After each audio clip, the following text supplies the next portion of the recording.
This is Talking Drupal, a weekly chat about web design and development from a group of people with one thing in common. We love Drupal. This is episode 384, The Drop Time. Welcome to Talking Drupal. Today we're talking about the drop times with Anoop John. Anoop is the founder and CTO of Zixware Technologies, one of the oldest Drupal firms in the world. Anoop founded Zixware in 2006 and has been building with Drupal and contributing to Drupal since then. Welcome to the show, and thank you for joining us. Thank you. I'm Nick Lapham, founder at Enlightened Development, and today my co-hosts are, as usual, John Picozzi, solution architect at EPAM. Hello, everyone. I am nice and cozy today. I'm wearing my Drupal 10 hoodie that I got from the Drupal Association for creating a very creative meme. So I won a contest and the DA sent me a hoodie. So I appreciate them doing that. And it is super comfortable. So I appreciate that. Also joining us for the next 4 weeks as guest host is Catherine Druckman, open source evangelist at Intel. She's the co-host of the Reality 2.0 and Floss weekly podcast. Catherine is also a longtime Drupal enthusiast, former digital director of Linux Journal, and a 15-year champion of the marvelous world of open source software. Welcome to the show, Catherine, and thank you for joining us. Thank you. Thanks for having me. I'm really excited. It's really fun to be among Drupal people again for a little while. And now we're going to our module of the week. Let's bring in Martin Anderson-Klutz, Senior Solutions Engineer at Acquia and module maintainer of a number of modules of his own. Martin, what do you have for us this week? This week, I thought we would talk about the Content Planner module, which helps you to create, plan, and manage content. It offers a dashboard, a content calendar, and a to-do list. The module was originally created in September of 2022, but there was actually a release in it was originally released in September 2018, and then there was in December of last year, 2022, an 8.x-1.0 release to make it stable and ready for Drupal 10.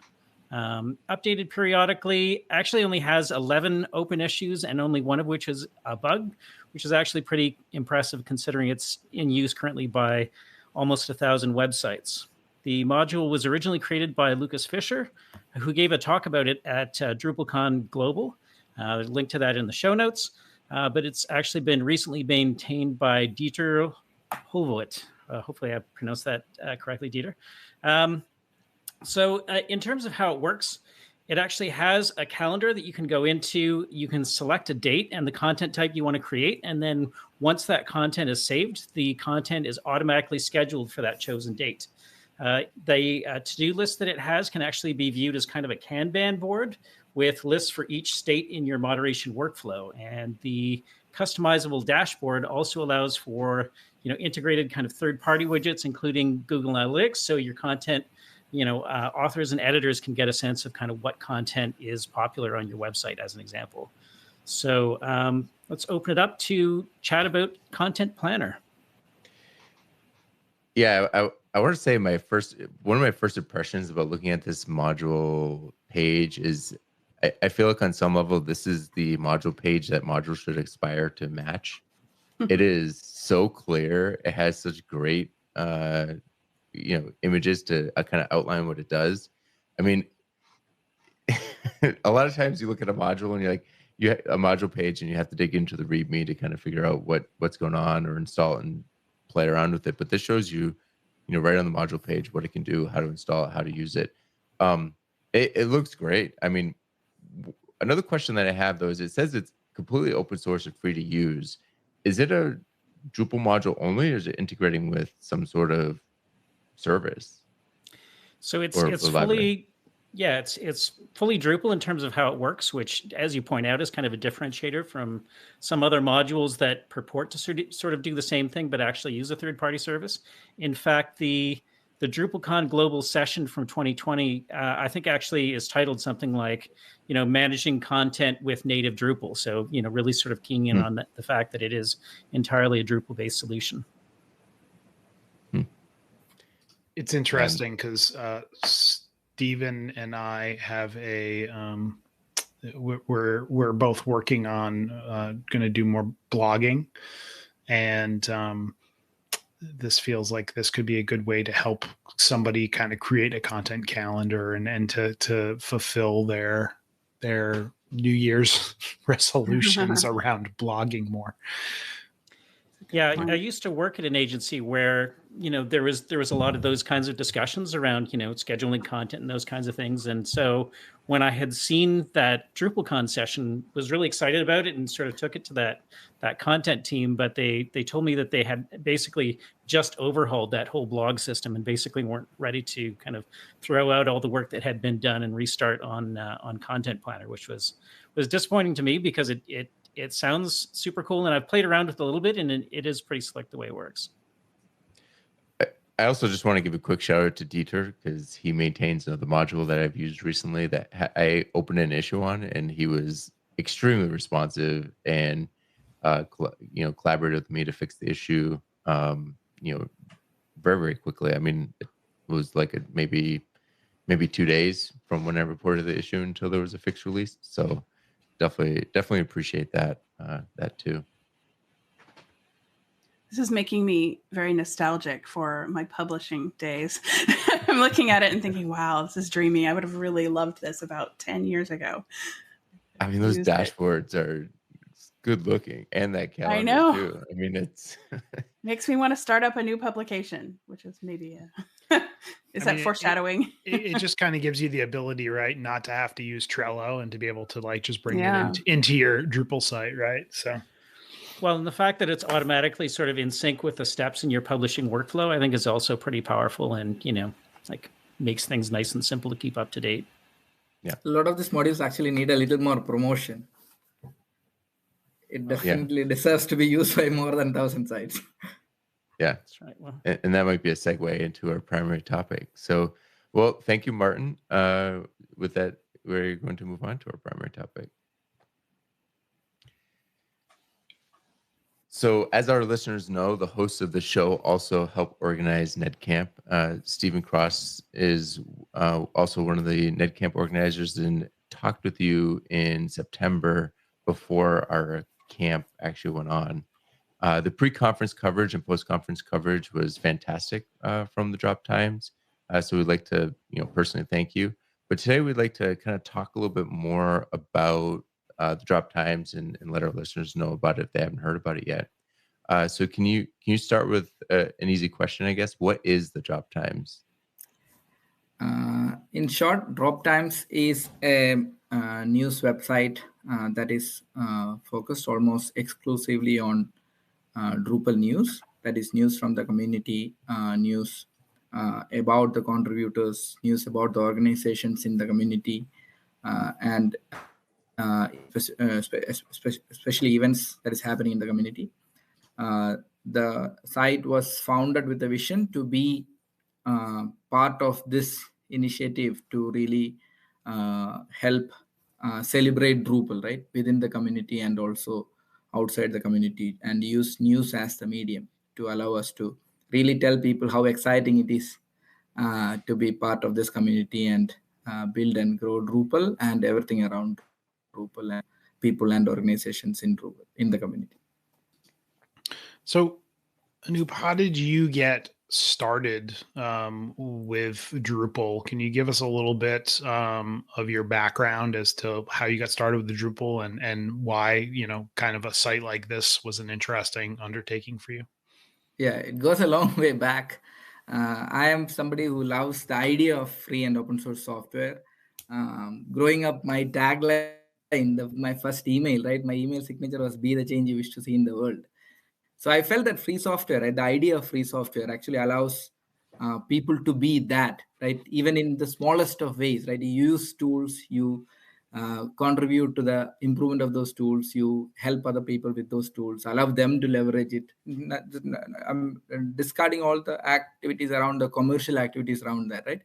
So free software was very close to my heart as an idea. And so when I started the company, I wanted to pick a platform that will allow me to contribute. It had to be a free software platform. It would allow me to contribute. I also wanted it to be a little more open than how a lot of other free software communities were evolving at that point of time, where it is closely controlled by some organization, right? Whereas Drupal evolved to be something beyond that, something larger than being strongly controlled by one organization or an individual. So I felt that Drupal was, and on the technology, it was beautiful. Like it was an answer to all my questions as a ASP developer, ASP.NET developer. Right? It had everything that I wanted to start working with when I picked. I was not a PHP developer when I started this. Started the company. So I liked the technology, and then I loved the community and how the community was operating at that point. And that was how I picked Drupal as a platform. And over these years, I have thoroughly enjoyed being part of this community. And Drop Times is actually an answer to some of the questions that I have been asking myself and asking people within the community, trying to see if I can contribute towards addressing some of the problems I have felt myself and potentially other people in the community are feeling or have felt.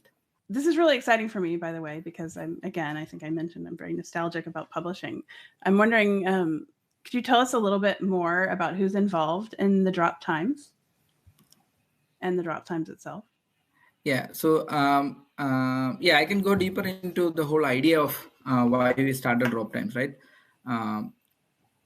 So one thing, when I started the company, I started it on my company, 6way Technologies. I started on my own.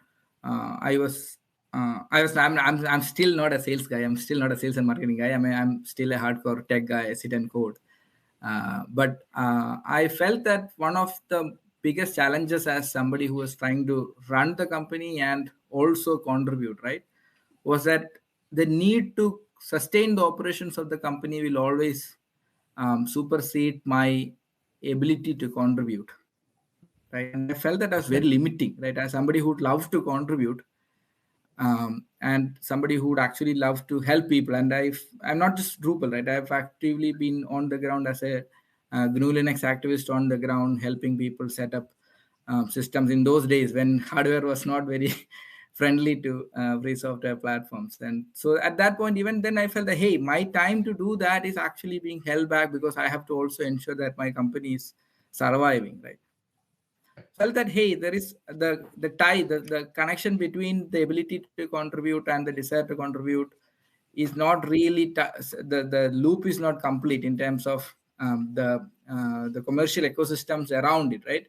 And then I've also seen a lot of young, enthusiastic volunteers who used to work with me move on with their lives because they had to move into proprietary software companies and get out of the ecosystem. And their ability to contribute actually goes out as soon as they go out. So I felt that, hey, we should do better as a community, right? The people who are in the community should actually not feel a need to go out. So we should do much better as an organized community. We should be able to organize ourselves better so that we are so thriving that people would actually want to be part of this, right? The idea of being part of the community, the idea of contributing, idea of giving back, right, should really be, hey, there is no reason I shouldn't be doing that. There's every reason for me to actually be doing that and do it with all my earnestness, right? So that was the key driving force. And I've now, 6way is now grown to maybe around 50 people long. We are no longer facing the kind of challenges we used to face. But even now, I feel that there is an opportunity to really do this better as a community. How do we organize ourselves better so that on the ground activists, people who are running the show on the ground, right, they get way more support centrally? Can we organize way more support centrally in organizing the community activities so that the overhead on running some of those activities are much lower? One, the ability to contribute is much higher. The outcomes of the contributions are much higher. Our ability to organize things as a community is much better. Why can't we organize ourselves better? Just like any other large organization, can't we imagine us as a large collective of 2,000 companies, right? Can't we imagine ourselves as can't we imagine ourselves as Intel, right? What is the number? 100,000 people, right? Can we imagine ourselves as Intel, right? Can we have like dedicated teams of people who can sit and contribute, who can sit and do marketing, who can sit and do for the community, right? Can we take Drupal to new education institutions? Can we get education institutions to start running courses around Drupal, right? Around web development around Drupal, or using Drupal as the platform where they use, which they use to teach development or the concepts of web development to new students. So all of these areas are really like questions that I have been trying to answer, right? Hey, can't we do this better? Can we do this better? Can we make life easier for individuals as they go through this journey, right? Can we make the community even more thriving, right? So as an entrepreneur, I also have a very strong commercial question around it, right? If you look at the contributions that is happening within the Drupal community and the total commercial ecosystem around Drupal, right? Drupal is probably, I don't know, maybe a $20 billion market in terms of all the people using Drupal and all the large enterprises, all the businesses using Drupal. Fortune 1000 companies, Drupal is the second most popular platform for their websites. I'm sure that itself is a few $1 billion worth of Drupal spend that is happening. But if you look at the contributions, right, all of the contributions, excluding maybe like the top largest contributor like Acquia or Media, a few large companies, if you exclude a few large companies, right, and look at all the contributions made by every other small business and individual contributors in Drupal, and look at the revenue that these organizations make, right? And then compare that against this $20 billion, right? We'll probably be making maybe a couple of $1 billion in revenue. So 90% of the revenue is generated by organizations that do not contribute commensurate with the opportunity that they get out of Drupal. It's good for the ecosystem, for Drupal as a community, right? Because we give a lot of opportunity for developers to get good paying jobs in the system. But at the same time, can we look at this slice that we contribute, right? Can we do our contributions better, right? Can we organize ourselves much better than what we are doing currently, both on the organization's front and commercial front, right? Because ultimately, all the contributions that we make as a community has to come from this $2 billion slice, right? We can't make money out of nowhere, right? It has to come out of the revenue that is generated. So so coming back to the question a little bit, right? Is the drop times essentially a blog for your company, or is that how you're using it right now with the intention of including other community members? Or and if so, like who's writing for the drop times right now? Is it just employees of your company? Yeah, so I think I'll have to circle back from this point, so they're tying this down, right? So what I feel is that, hey, we have to do, these companies, say this 500 companies that really contribute, or 500 companies and 2,500 contributors who really contribute aggressively to Drupal, right? We have to organize ourselves better as a unit so that instead of this $2 billion that we generate, right, we have to be doing $10 billion, right? So that we can magnify our contributions 5 times more or 10 times more. Actually, our contributions will be magnified much higher because the profitabilities of this $2 billion slice is so much lower than the $18 billion slice. So my reading is that if we organize ourselves better, we can do much better as a community in terms of the growth of the community and in terms of the outcomes. And I have been asking this question, right, within the community for the last maybe 8 years or so, ever since I went to Drupal South in 2014. I've been asking people all the way across the community, to people in the leadership, people who are running other organizations, hey, how can we do this better? How can we do this better? How can we drive our activities better? And it is a little discouraging, but I'm not discouraged. It is a little discouraging to see some of the numbers in terms of how well we are growing as a community, right? Yeah. How we are growing in terms of adoption. So I feel that we have to address it. So this is something that we've talked about on the show a few times to kind of circle back a bit. Like the community thrives in contribution, right? And some of that contribution can be volunteered, but even when you're volunteering that contribution, that is dependent on the fact that you have your needs being met elsewhere, right? If you're contributing back, you're in a space where you have that privilege, right? So the question is, and this is, the question is, how do you get a larger percentage of that contribution to be sponsored in such a way? And I think we've talked about how the WordPress community does that with, I think it's the idea is that you give 5% of your workforce, 5% of your projects, 5% of your income should be going towards being contributed back to the WordPress community. I think what it is. Yeah. And like you said, there's some very large companies using Drupal that are not contributing back to Drupal in any meaningful way. So is the Drop Times a mouthpiece you're using to try to create that organization? Is the Drop Times the way that you're trying to organize kind of a grassroots like promotion of the Drupal community? Yeah. What I felt was we need to organize ourselves better. To organize ourselves better, we need to communicate this need, right? Better to a larger audience and at a wider audience. And we need to have this conversation out in the open. We need to address the elephant in the room, right? And for that, I feel that people like all of us sitting here on this podcast, or for the people who are passionate about the idea of the community, right? We should come together and try to ask these questions and try to answer some of these questions. So coming back to the point John was asking earlier, right? This is not Drop Times is not a commercial activity done by Sixware to address Sixware's commercial needs, right? Because our commercial needs are nothing, right, compared to the commercial needs of us as a community, right? We are so small in the piece, but together, right? Together with all of us, we are large, right? We are a large organization with maybe 20,000 people. We are a 20,000 people strong organization, right? So what I feel that we need to organize ourselves better and use our communication platform, right? Or a communication channel to really project all of what we are doing, help organize ourselves better, right? Say, for example, one of the things that we have started doing is to really start reaching out to events. And thanks to Netcam for being one of the first events where we were actively involved, right? To reaching out to events and do all what we can do to promote the events better, right? Using events as a mechanism to really project, hey, come to it. We are doing a lot of stuff. We need more people. We need more people to get involved. We need to work together better, right? Hey, and that is one thing. And the second part I feel is there's a lot of waste in how we do things. I've run a lot of on-the-ground events, like running events. There's so much overhead, right? Trying to run an event. And a lot of these things can actually be centrally managed. Why do I have to market my own event, right? Can't we have a pool of people sitting together and doing a lot more digitally powered marketing activities around our events, right? Can't we use Drupal.org better for marketing our events, right? Can't we broadcast to a much larger people to attend our digital events, right?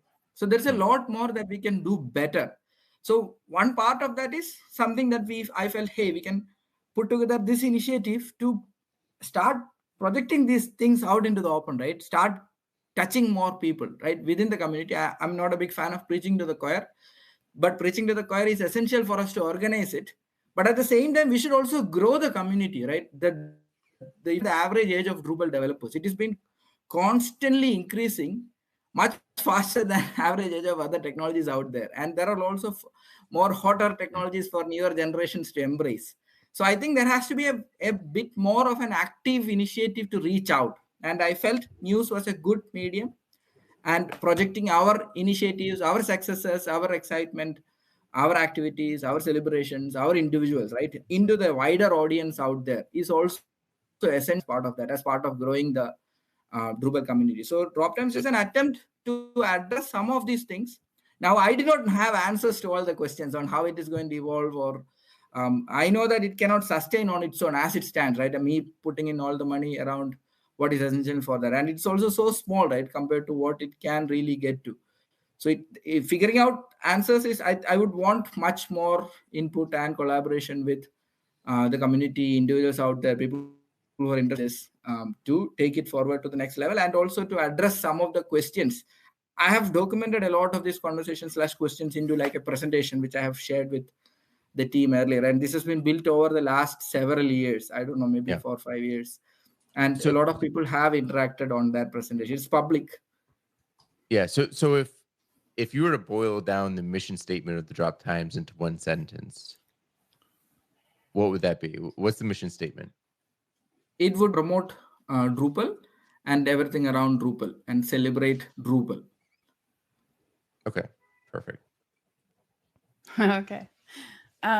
So I think we kind of hinted at it a little bit ago, but I don't know that we got a clear answer. on where do you get the content? How do you source content for the Drop Times? Yeah, interesting question.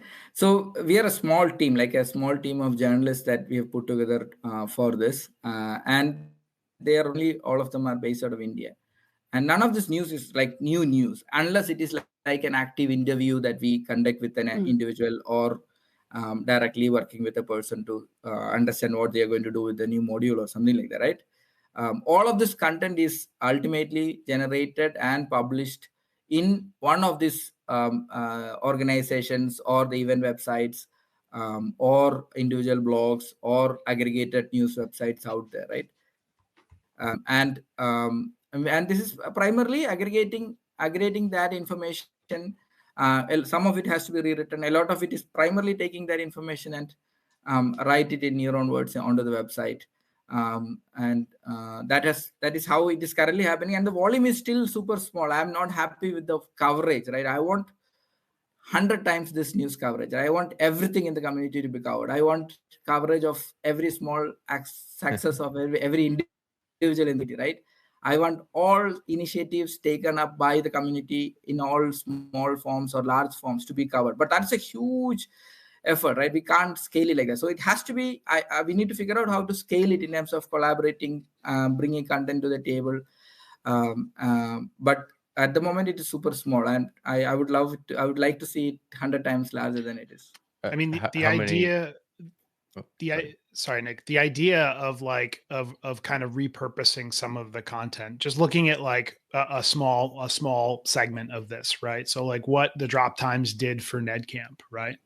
And I say repurpose, right? But there were interviews that happened there to interview, organizers, speakers, so on and so forth. But it was, in an effort to A, better promote the camp, but B, also provide more insight into, why these people are doing what they do. I think that idea of like taking camp's content and like elaborating on it is super interesting and really a great form or a great way to get content for something like this. And I think I'm about to ask the question that Nick was going to get to, but maybe not. I'm just curious, how many like readers and users do you guys currently reach? You said you're trying to reach more, obviously, but like, yeah. What are you guys getting to right now? We're getting around 10,000 page views a month at the moment. Okay. But it's super small, right? It's nothing. But we want it to be larger. If you do a search on Drupal on LinkedIn, right? We get, I think, around 200,000 or less than that, or around that number as a number of results. Okay. And if you look for Drupal developer, I think the numbers are much smaller. If you look at the contributors that contribute on Drupal.org, right? I think actively we had around 8,000 people committing last year. I think that is a number. So our audience, my sense of our audience is that we have a potential target audience as it stands of around 200,000 people. And maybe 100,000 to 200,000 page views a month is what we can potentially hit. But more than the page views, our ability to actually be a touch point, right? Say some of the initiatives currently happening. I have no idea what is happening. I reached out to a specific initiative to collect news around that initiative, and I asked, hey, is there some place I can actually look and read on what is happening? Right? There's nothing, right? So we need to do much better job. I mean, we are interested because we are interested, but there are a lot more people who can be interested if we can let them know that this is what we are doing, right? So yeah. we want to do that. I mean, I think we have to be way more aggressive than that. And the way we interact with each other as a community, sometimes I feel sad. Hey, some of these people are trying to promote stuff, and how many people like it? Yeah. Like 3 people like it, 5 people like it. Come on, like that tweet. Not mine, but somebody else's tweet, right? He's doing some fun stuff. Like and share that. So we should do a much better job on doing this. And I think that's because we are all developers. Like, hey, I don't care. I'm just... Definitely, like it's definitely an area where like camps in specific, right, have that kind of problem. Well, most camps have that problem, right, where it's like they have great content, but they're so focused on putting on a good event that like the marketing and promotion piece of it kind of happens ad hoc, right? It's not often a guided effort. So, I think having a place where people can reach out to you or reach out to somebody on your team and say, hey, I have this event, here's like where our sessions are, like how can you guys help, is definitely interesting. Yep. Yeah. I think And- I think one of the reasons is we are all developers. Like Drupal evolved as a hardcore tech platform, right? So the Yeah. kind of people that evolved around Drupal is also hardcore tech, which means that, hey, I'm not really a sales marketing guy. I have to sit and code. That's not necessarily true. Yeah. I mean, I have a DrupalCon talk from last year that talks all about non-code contributions. So, I think there are probably more marketing and folks in the Drupal community than maybe we're aware of. But I think there are a lot. I think just the fact of like when you're a camp organizer, speaking from experience, right? It's like thinking about marketing the camp is maybe not the last thing, but like one of the last things that you're thinking about, because you're worried about a venue, you're worried about 6 million other things to make sure the camp is successful. So the marketing part is hard. Go ahead. Part of it too is getting that information out there. I mean, that's why we talk about we've made it a point to talk about non-code contributions so much, because having a project manager or marketer or a graphic designer contribute back to the community is just as valuable as having a coder contribute to it, especially at this stage. But I think the way that a lot of marketing people think about it is, or graphic designers, and I could be wrong, but I think is that they don't think that the community values that. And the Drupal community certainly does. And, the way that we provide credit for people for things, I think is starting to people are starting to notice that, right? But having a mouthpiece, having another way to communicate to those people, like, we would value your contribution. Your contribution here would help the community just as much as somebody writing some lines of code. One of the big ones recently that comes to mind is the with the Easy Out of the Box initiative. There's the Project Browser initiative, right? But there's like a sub initiative of that. They're trying to get a really nice, clean logo for all the top 100 modules, because it just makes that Project Browser page look so much nicer. I don't have the talent or skills that it requires to make a nice looking I don't even have the talent or skills it takes to make a bad looking logo, never mind a nice looking logo for something like the token module, right? Or views, or something that's somewhat abstract, right? Although views won't be part of Project Browser because it's part of core, but like having another mouthpiece like that is great. I think one other aspect there, Nick, that you kind of highlighted for me, or maybe magnified for me too, is the fact that, like, for a lot of camps, like, there are camps happening all across the country, right? And world. That's true. It's a global community, definitely, right? But like a lot of times it's also for those camps, it's like shouting out into the ether, or shouting out into like a sea full of fish, right? And one thing that, I think the Drop Times and the Weekly Drop and some of these other publications do is they're a platform to focus some of those things, right? So to give some of those events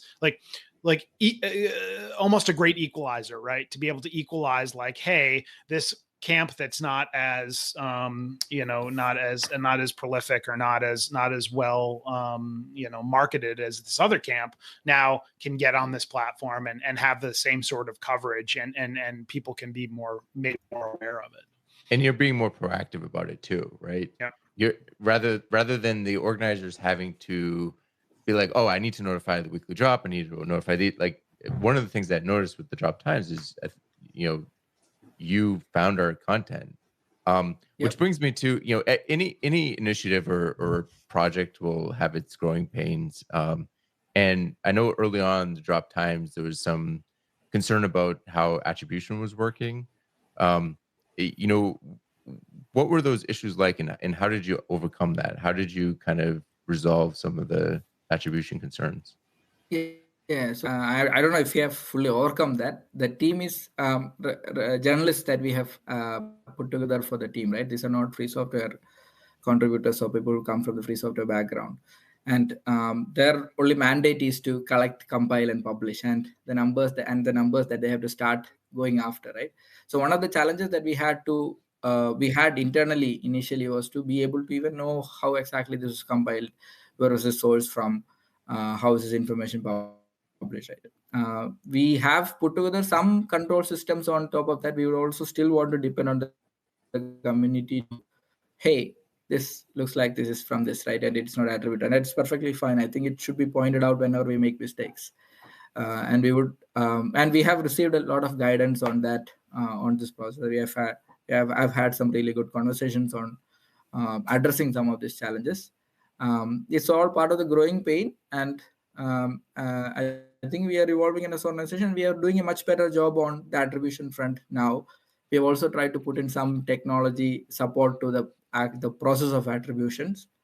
So it's getting there. I don't know whether it's already, I don't know whether it's addressed completely, but I know that it is moving forward. And this has been clearly communicated to people, and people appreciate the fact that, we are putting some effort on this. Not to the, I'm saying internally, right, to the people. Yeah. And they are also learning, and free software is new to these people. So I think they will all, we will get there, but people also move, right? So when new people come onto the team, we'll have some issues for some time and address those. But generally, we are moving this direction, and we want, ultimately, we are not about taking any credit for ourselves, right? We are trying to project everybody in the community. We are just trying to bring it to the table as in one platform, right? And we are not claiming our idea is to just create unique content. Uniqueness is not the value that we bring to the point. We are bringing it to the table, aggregating it, organizing it, projecting it, magnifying it, amplifying it, and then getting new people to see this, right? So that is the value. So I'm not too worried about the fact that, hey, we are not generating a lot of duplicate content. And initially, I was actually of the opinion that we shouldn't be doing a lot of unique content, because that will hit our ability to get those volumes, the coverage, the breadth of, even to cover all the initiatives, right? Look at all the effort that is happening, all the initiatives. There is so much more that we have to cover. So I want to get there. Yeah. But yes, to address the question, we have seen significant improvement on that front. And I think if any omissions are seen, please feel free to reach out to any of us, and we'll be happy to. Yeah, I think that's the first step, right? Is to as you said, to be open for people to point out, like, hey, this isn't right. Can you fix it, right? And I think that's a great value. As far as the drop times, right? So you guys are kind of like the air quotes new kids on the block, not to be confused with the the 80s band, or maybe it was later or earlier. I apologize if I'm butchering that reference, pop culture reference. But the question here is, like, being new to the kind of like Drupal publishing space, right? Do you guys feel like you've been embraced by the community? And like, how has that journey been? Like, how did you just kind of like, get on the scene and get noticed? So we have been up and running for almost, I think, an year now, and only very recently have we started reaching out to camps, right? To where we felt, hey, we have the muscle to now start doing this more, right? Well, the camps have embraced us wholeheartedly, and we have partnered with all the camps since Bad Camp. I don't think we did a good coverage of Bad Camp. NetCamp, I felt we did a good job. There is Florida Drupal Camp that we have partnered with, New Jersey Drupal Camp, Mid Camp, Nerd Summit. We are still in discussion. So all the camps in the US, all the way to April, we are partnered or in the process of partnering.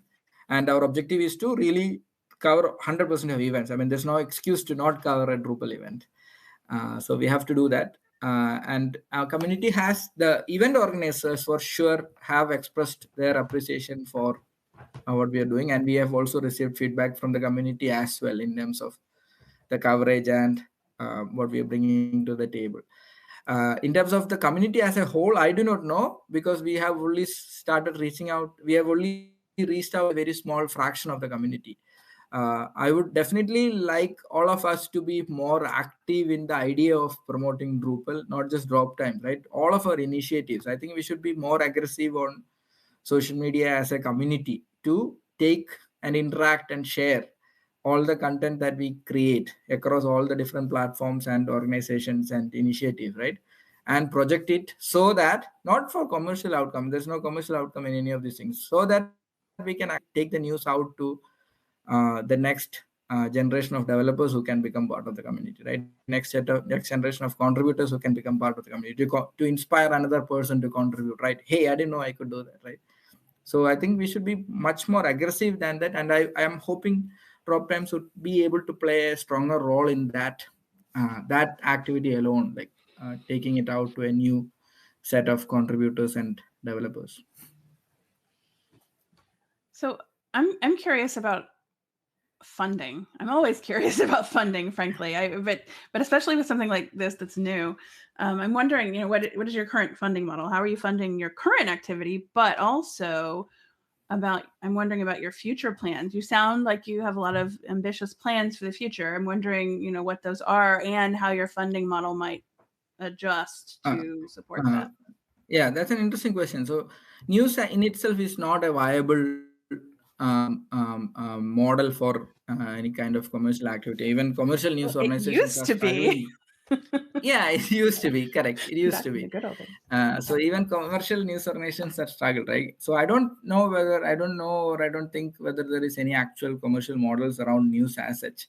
I see news as powerful because of the role it can play in shaping and growing the community. Now, how can this be funded is still something that we are yet to figure out. At the moment, it is funded by Sixware through whatever commercial activities that we are running as a commercial organization.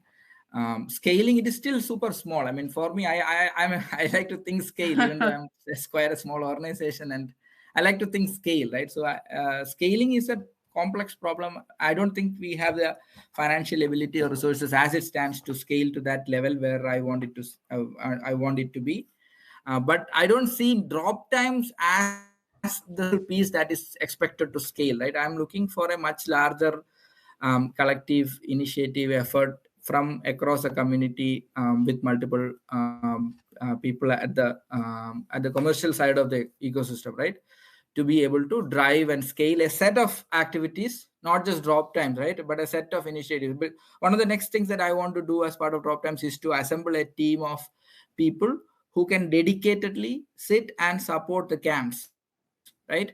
The back office for our Drupal camps. But that is a much more expensive proposition than just running drop times. But I want to get there. I want to do that.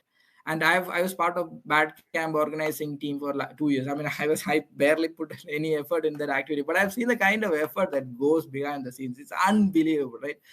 I wonder, I mean, how are these people taking care of their families while they are doing this? They're like organizing for, I don't know, May to October, right? That's a lot of effort that goes into one camp. Maybe 8 people do this all the while. So I want a little more support organized centrally for that. And that's one of the next things. So I don't know how I'm going to organize finances for that. I have some thoughts, but I don't have exact answers. I didn't want to sit and keep thinking about this. I've been thinking about this for 8 years. I felt, hey, hold on. I have to say, as an organizer that is ambitious, as an organizer, I would appreciate that so much, especially if it's on. I think that John kind of pointed out too, the biggest gap that we have or the biggest struggle we have is almost always marketing. Like even just like getting the tweets out, getting the LinkedIn messages out, getting that stuff. Like it's a lot of work.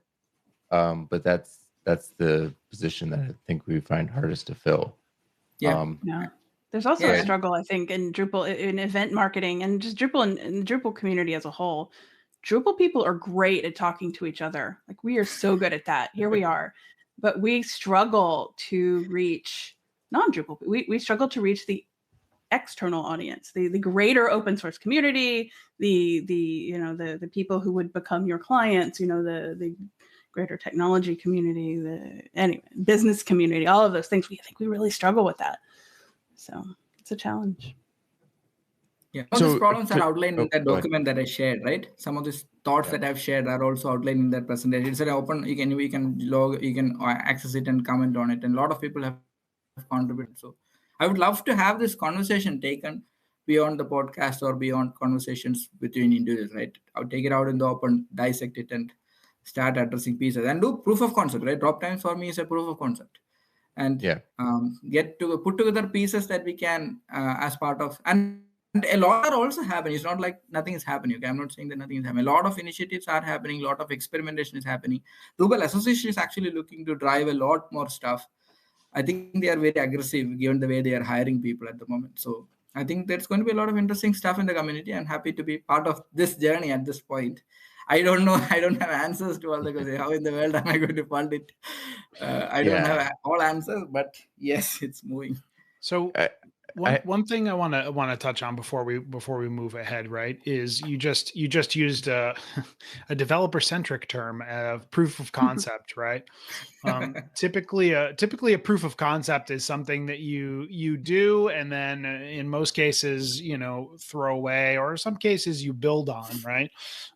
It seems like you're very much in the mindset of building on it, right, as opposed to throwing it away. So can you obviously, first of all, confirm that, but I would hate to see you get so much so much traction and be able to grow this thing, and then for it to just kind of go away at some point, right? So that's not a thought or on the roadmap, right? Yeah. So what next, right?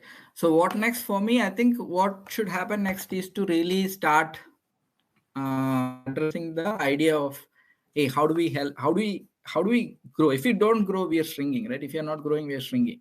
How do we grow the community? How do we address the 10%, 90% slice problem that I mentioned earlier, right? How do we organize ourselves better as a community to drive contributions better, invite new developers into the community better, drive more contributions better? And drop times, I only see drop times as a part of that answer, right? It's only a part of so other pieces that we'll have to organize to move towards that. And I really want to start experimenting around those areas as well. So organizing the team of people for Drupal Camp is not really a news activity, right? It's actually organizing beyond news, right? But we can use drop times as a platform to organize people, organize finances for something like that.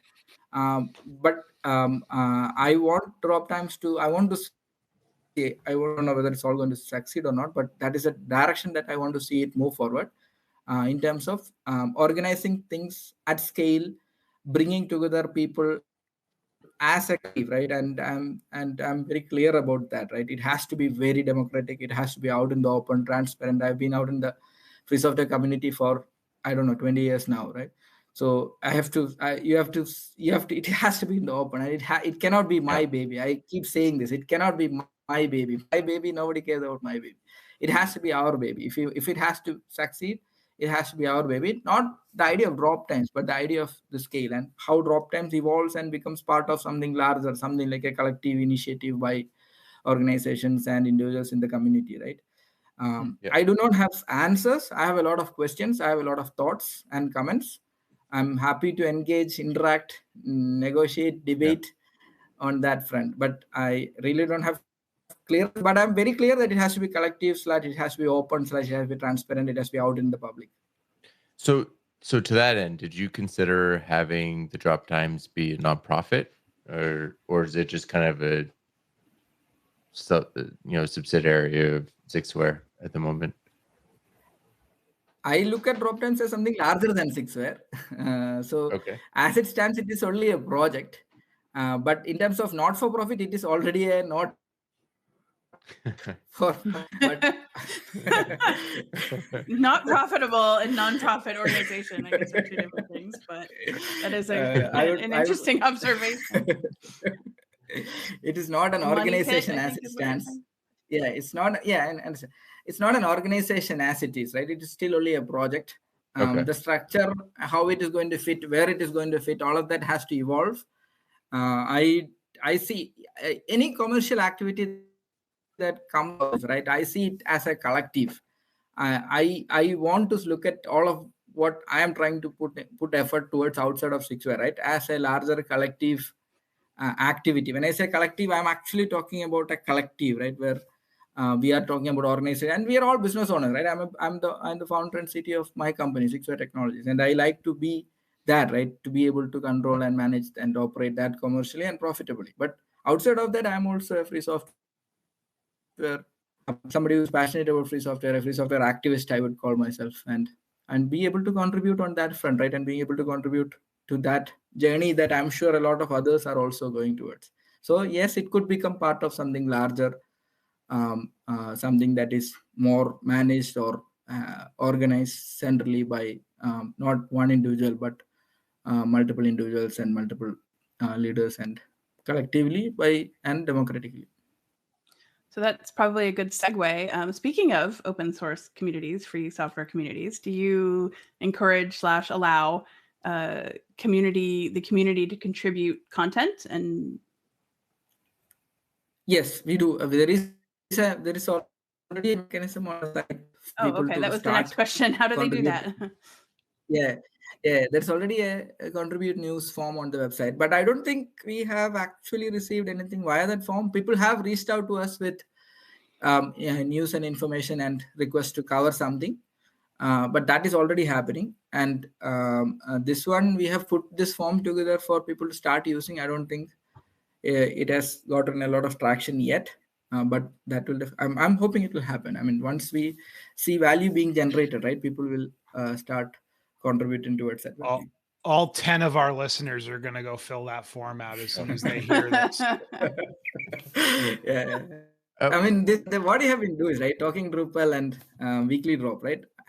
Amazing stuff. I mean, consistency and persistency, right? I mean, no matter how small we are, it could be just one listener. It doesn't matter. At some point, it is going to take off, and it is going. I mean, this is only established podcast that have been going on for so long, right? There's also, I think, Drupal Easy, who's a podcast. Lalabot is doing another podcast, and we are covering podcasts on Drop Times. We are listing out the podcast there as well. Sorry, Drupal Easy. I'm not familiar with that one. No, I'm kidding, Mike. I'm kidding. We've had Mike on the show a few times. Actually, I did notice that you were pulling in our RSS feed a couple weeks ago. Yep. So I appreciate that. Getting our podcast out there. We have to promote everything, right? Everything we do, we have to take it out and take it to more people. Oh, that Drupal Easy. I see. Okay, got it. So before I ask the next question, I do have a question about the journalists. You mentioned you have some journalists. How many people are working on the site right now, or working on the Drop Times right now? And is it their full-time job, or is it just kind of? So we have, I think, two. There is a chief editor, Sebin Jacob. He used to be a bureau chief of an actual print newspaper. Okay. And there are a couple of full-time journalists on the project, and there is also an intern who is working on the. And there are multiple people have come in and gone out as well in the short time. Okay. So a couple journalists. And then there is a development, and there's an intern at the moment. And I'm looking to get a bit more support from a few more interns. If I have to organize that marketing team idea, right, for the camp. So that is the next thing that I'm trying to organize. And then we have a development team who is actively involved in setting it up. We are trying to also try to bring jobs, Drupal jobs, aggregate that and bring to the table. We have not really been quite effective in doing that yet, but it has started happening. So there is some development activity also happening behind the scenes. I mean, you were talking about how news organizations in general struggle, local news papers and things too. But the one area, or the few areas that they are successful, are classifieds and jobs, right? Because people always are looking at those. So you've mentioned a couple of times too that you want the Drop Times to be more of kind of a community initiative that you're spearheading. You want people to get involved. If somebody did want to get involved with the Drop Times, what would be the best way to do that? Like, is it helping submit articles, writing? Is it, or can people help with the development? What's the best way people can help out right now? Yeah, I think promoting and sharing is one big way we can get some help from the community. Promoting and sharing the content, following us on our social media channels, LinkedIn and Twitter, and I'll share those links as well. And then contributing content, we would love to get content, but and I mean even content, the news, even getting news to us, right? Getting having people go out and find news is actually a very labor intensive activity. If we can get news delivered to us, right, we can rephrase or rehash it and publish it. So even getting it in even unpublishable form, right, is fine. If we can get news delivered to us, we can publish and broadcast it. So getting help on promoting, sharing on the social media channels, one. Contributing content, we would love to get that, but yeah, it's a tougher ask. But sharing and following is a very easy thing that people can do to help us. I just had a Awesome. vision of oddly enough, like Spider-Man, right? Because he was like a staff photographer for the Daily Planet. I just imagine like you guys having a bunch of like staff journalist type like news people sending you stuff for the Daily Drop. The Drop Times. I just totally merged those two things together. Wow. In my head. So as we bring kind of the show to a close here, Anup, is there anything else you'd like to share with our listeners? Any other points that we may not have covered? Not much. I think we have covered across the board. I love to talk to people who are passionate about the problem that I've shared in the presentation. So people who are keen on contributing, who are keen on putting in effort and sustained effort over a long period of time without any results. That would be the kind of people that we would be like go after it. Like I would love to talk to people who are excited about the possibility of putting in effort towards something like this at scale. Yeah. And for our listeners, we will have the link to that presentation in the show notes. So if it's something you're interested in, it's a lot of, it's a lot about the contribution, the community contributions and stuff. So it's worth looking through. And like you said, a ton of people have contributed to the project on contribution and community. So check our show notes for a link to that.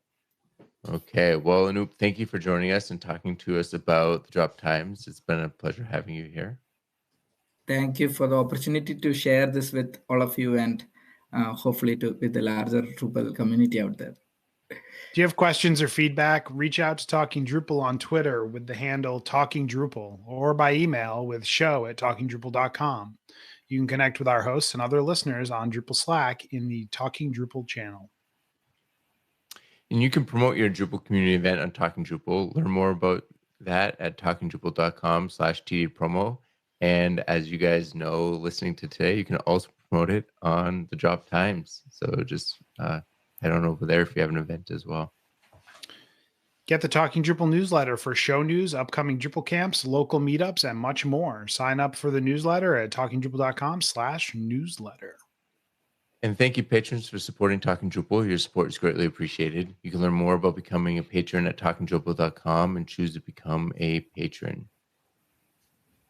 Okay, we've now reached the end of the show. So, Anup, if our listeners wanted to get in touch with you, what's the best way for them to do that? LinkedIn, my LinkedIn account, my LinkedIn profile would be the best way to reach out to me. Awesome. And Catherine, how about you?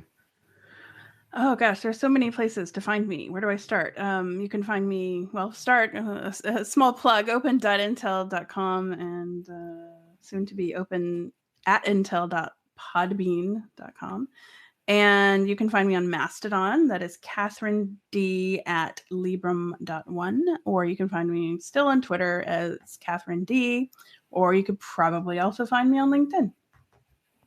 And John, how about you?